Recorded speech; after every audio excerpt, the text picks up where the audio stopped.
La classe moyenne, longtemps considérée comme le pilier de la sécurité financière et de la mobilité sociale, est en train de disparaître en silence. La hausse du coût de la vie, la stagnation des salaires et l'accroissement des inégalités redéfinissent ce que signifie être classe moyenne en France, laissant de nombreuses familles lutter pour maintenir leur niveau de vie. Mais ce ne sont pas que des chiffres, c'est une réalité qui impacte la vie de millions de personnes. Voyons ensemble pourquoi la classe moyenne française s'effrite et comment les changements économiques rendent la situation de plus en plus difficile. 1. Les salaires ne suivent plus le rythme. Un des principaux problèmes de la classe moyenne est la stagnation des salaires. Bien que les travailleurs soient aujourd'hui plus productifs que jamais, leurs revenus n'ont pas augmenté proportionnellement. Par exemple, en France, l'augmentation de la productivité a été de plus de 60% sur les dernières décennies. Mais les salaires réels n'ont progressé que d'environ 20%. Ce décalage laisse de nombreuses familles avec l'impression de courir après une sécurité financière sans jamais l'atteindre. 2. Les coûts du logement deviennent insoutenables. Le logement est l'un des indicateurs les plus clairs des difficultés rencontrées par la classe moyenne. Ce qui était autrefois un objectif réalisable, comme devenir propriétaire, est devenu un rêve inaccessible pour beaucoup. Aujourd'hui, le prix médian d'une maison en France dépasse les 250 000 €, contre environ 100 000 € dans les années 90. Et ce n'est pas mieux pour les locataires.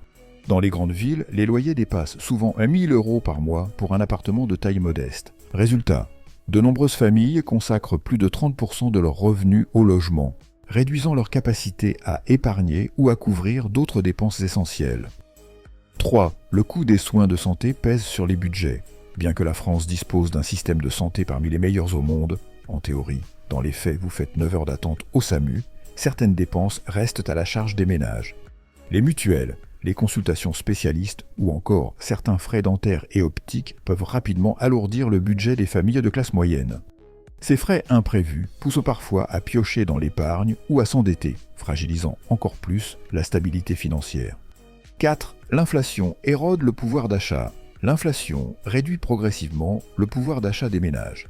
Les produits du quotidien comme les aliments, le carburant et l'électricité coûtent de plus en plus cher. Par exemple, le prix des œufs ou des fruits a presque doublé en quelques années et le prix du carburant avoisine régulièrement les 2 € par litre. Ces hausses laissent aux familles moins de marge pour l'épargne ou les loisirs, les obligeant à prioriser les dépenses essentielles. 5. Le coût de l'éducation explose. L'éducation, souvent perçue comme un tremplin vers un avenir meilleur, est devenue une charge financière importante pour les familles. Les frais d'inscription à l'université restent accessibles en France, mais les écoles privées, les grandes écoles et les coûts liés aux études, logement étudiant, matériel, transport, mon école de commerce a coûté 45 000 €, pourtant les salaires de sortie sont presque les mêmes qu'il y a 10 ans, cela peut vite représenter des milliers d'euros par an. De nombreux parents doivent puiser dans leurs économies ou s'endetter pour financer les études de leurs enfants. 6. L'instabilité de l'emploi augmente. Les emplois stables avec des contrats à durée indéterminée, CDI, sont de plus en plus rares. Beaucoup de travailleurs doivent désormais se tourner vers des contrats précaires, des missions en freelance ou des emplois gig comme les plateformes de livraison. Ces emplois offrent rarement les avantages des CDI classiques, mutuelles, congés payés, cotisations retraite, et exposent les travailleurs à une plus grande incertitude financière. 7. L'écart de richesse se creuse. L'écart entre les plus riches et la classe moyenne ne cesse de se creuser. En France, une part importante du patrimoine est détenue par les 10% les plus riches, tandis que la classe moyenne peine à accumuler des actifs. Les marchés financiers, qui sont l'un des principaux moyens de faire fructifier son patrimoine, bénéficient surtout à ceux qui ont les moyens d'investir. Les familles de classe moyenne, en revanche, peinent souvent à épargner pour des urgences, encore moins pour investir à long terme. 8. La dette devient une habitude. De plus en plus de familles de classe moyenne se retrouvent endettées pour maintenir leur niveau de vie. Les crédits à la consommation, les cartes de crédit et les prêts personnels sont utilisés pour couvrir des dépenses imprévues ou des achats importants. Avec des taux d'intérêt pouvant dépasser les 15% pour certains prêts, ces dettes deviennent rapidement un piège financier qui alourdit les charges mensuelles et réduit la capacité d'épargne. 9. L'inflation du style de vie.